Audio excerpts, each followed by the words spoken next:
messieurs les sénateurs, je commencerai, Monsieur le Président, et vous l'avez rappelé en début de cette audition,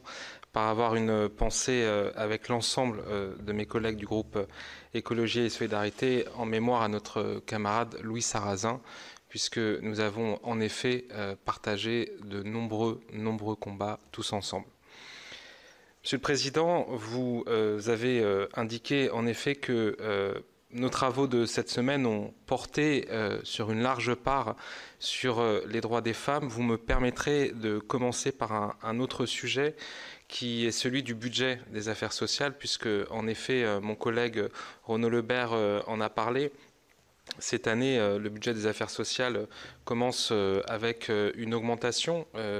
du programme 151 à hauteur de 1 million d'euros. Et c'est vrai que si on peut saluer cette augmentation, on peut aussi s'inquiéter des différentes crises. On peut aussi s'inquiéter du fait que la question du taux de change, notamment entre l'euro et le dollar, fera que finalement ces 1 million d'euros qui au départ étaient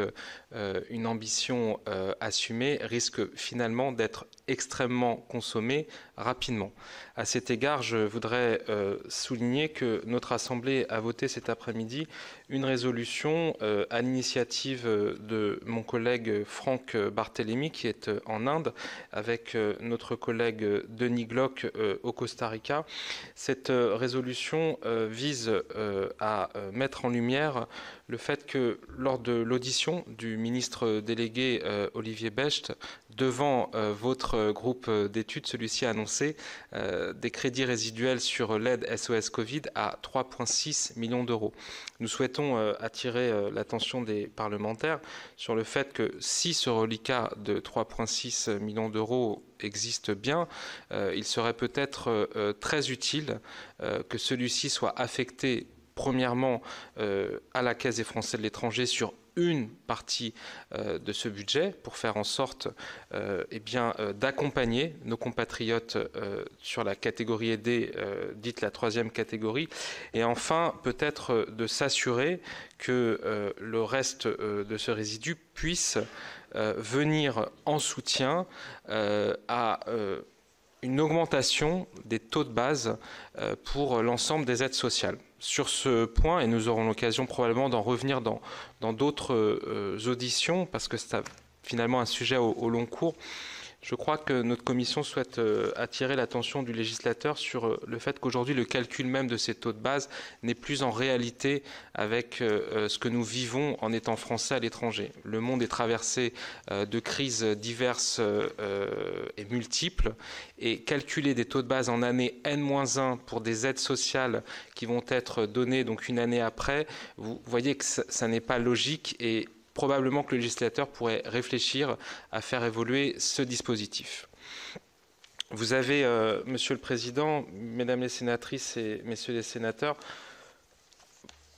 vous avez rappelé que notre commission a souhaité cette fois-ci faire en sorte que le droit des femmes soit pour la première fois abordé au sein de l'Assemblée des Français de l'étranger, et je souhaite aussi y associer à ces travaux l'ensemble de mes collègues rapporteurs. Je pense à Élise Léger en Australie, à Khadija Belbachir Belkaïd au Maroc, mais aussi à ma collègue Francine Watkins au Canada. Nous avons auditionné votre collègue, la sénatrice Mélanie Vogel, et je souhaite là aussi saluer le travail qu'elle a mis en place. Ce travail, c'est celui d'un guide sur l'interruption volontaire de grossesse. Ce guide en France, il existe via les plannings familiaux. Et c'est vrai qu'à l'étranger, ces structures n'existent pas. Et finalement, je crois que ce travail qui permet à droit constant d'apporter des solutions très concrètes pour nos compatriotes françaises à l'étranger qui doivent faire face à une situation d'IVG, je crois que ce guide va avoir un intérêt public extrêmement important. Et la présentation de ce guide a permis aussi à Madame la sénatrice de nous présenter les travaux qu'elle souhaite mener dans le cadre de son travail parlementaire via une proposition de loi. Je pense que les élus au sein de la commission, et je tiens d'ailleurs à le dire, les élus de toutes tendances politiques confondues. Je crois que sur ces sujets-là, on sait qu'il est très facile de créer des barrières, de créer des divisions, de créer des différences. Les élus de toutes tendances politiques confondues ont participé aux travaux de notre commission sur ce débat sur l'IVG. On fait des propositions extrêmement concrètes pour faire en sorte d'apporter en effet ce droit à nos compatriotes françaises à l'étranger. Sur le sujet du droit des femmes, et je ne pourrais pas aborder tous les thèmes que nous avons suivis cette semaine, mais sur le sujet du droit des femmes, permettez-moi aussi d'attirer l'attention du législateur sur le fait qu'aujourd'hui, la question des violences faites aux femmes, pour la première fois, apparaît dans le rapport du gouvernement sur les Français établis hors de France, qu'en 2019, nous avions 50 cas signalés de violences faites aux femmes, qu'en 2021, nous en avons 235. On peut considérer que cette évolution est positive parce qu'il y a en effet plus de signalements, mais si vous rapportez cela à des statistiques nationales françaises, on voit que le taux de signalement est vraiment très faible. Un des points que notre commission a identifié, c'est le fait notamment que le travail interministériel, c'est-à-dire que ministère de l'Europe et des Affaires étrangères, ministère de l'Intérieur, ministère de la Justice, ministère du droit des femmes, ce travail aujourd'hui n'existait pas. Et lorsque nous avons auditionné la représentante du bureau d'aide des victimes du Quai d'Orsay, elle nous a en effet affirmé qu'aujourd'hui, il y avait probablement de gros efforts à faire pour que ce travail interministériel puisse se faire, et c'est une demande que nous ferons auprès du ministre délégué des Français de l'étranger. Je voudrais simplement terminer mon propos, pour ne pas être trop long, par un autre sujet et pour vous illustrer à quel point l'ensemble des débats nationaux français traverse aussi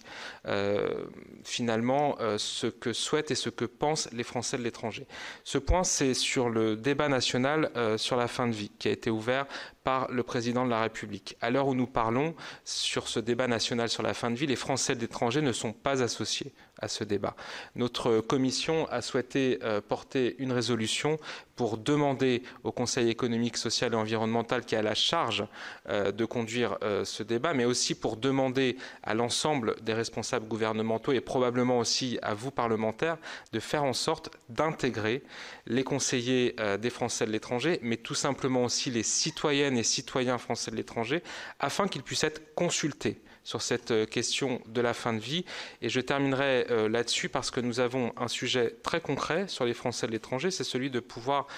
tout simplement déposer ces directives anticipées. Aujourd'hui, le droit ne permet pas pour un Français de l'étranger de pouvoir déposer ces directives anticipées, notamment auprès d'un consulat. Et je souhaite là aussi attirer votre attention parce que je pense que vous aurez beaucoup de propositions à faire pour rendre un droit concret auprès de nos compatriotes.